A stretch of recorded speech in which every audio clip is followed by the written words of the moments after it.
Tick talk ban ಆದಾಗ ಇನ್ಸ್ಟಾನು ban ಆಗೋದ್ರ? ನಾಳೆದು ಯಾವನಿಗೆ ಗೊತ್ತು.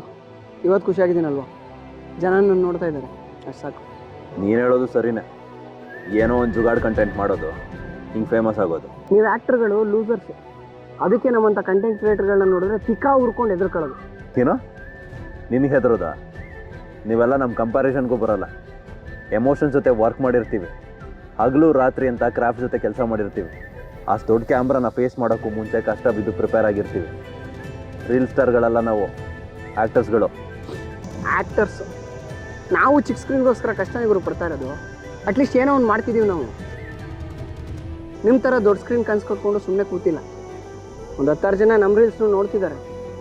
ಅದೇನೋ ಹೇಳ್ದಿಲ್ಲ, ಆರ್ಟು ಕ್ರಾಫ್ಟು ಅಂತ. ಅದು ತಗೊಂಡೋಗಿ ನಿಮ್ಮನೆ ಗೋಡೆ ಮೇಲೆ ಇಟ್ಕೋಬೇಕಷ್ಟೆ. ನೀನು ಹೇಳೋದು ಒಂಥರ ಸರಿನೇ. ತಿಕಾರ್ಕೊಂಡು ಆಡಿಷನ್ ಕೊಟ್ಟಿರ್ತೀವಿ. ಇನ್ಸ್ಟಾಗ್ರಾಮ್ ಫಾಲೋವರ್ಸ್ ಎಷ್ಟು ಜನ ಇದ್ದಾರೆ ಅಂತ ಕೇಳ್ತಾರೆ. ಅಲ್ಲೇ ಗೊತ್ತಾಗತ್ತೆ ನಾವು ಓಡಿಸ್ಕೊಂಡು ಹೋದ್ವಿ ಅಂತ.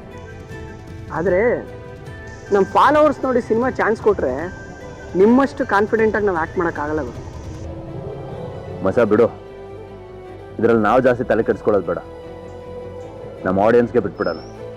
ಅವ್ರಿಗೆ ಆರ್ಟ್ ಬೇಕಾ ಇಲ್ಲ ಡೋಪಮೈನ್? ಗುರು ಅಂದರೂ ಫಾಲೋವರ್ಸ್ ಹಿಂಗೆ ಜಾಸ್ತಿ ಮಾಡ್ಕೊಳ್ಳೋದು.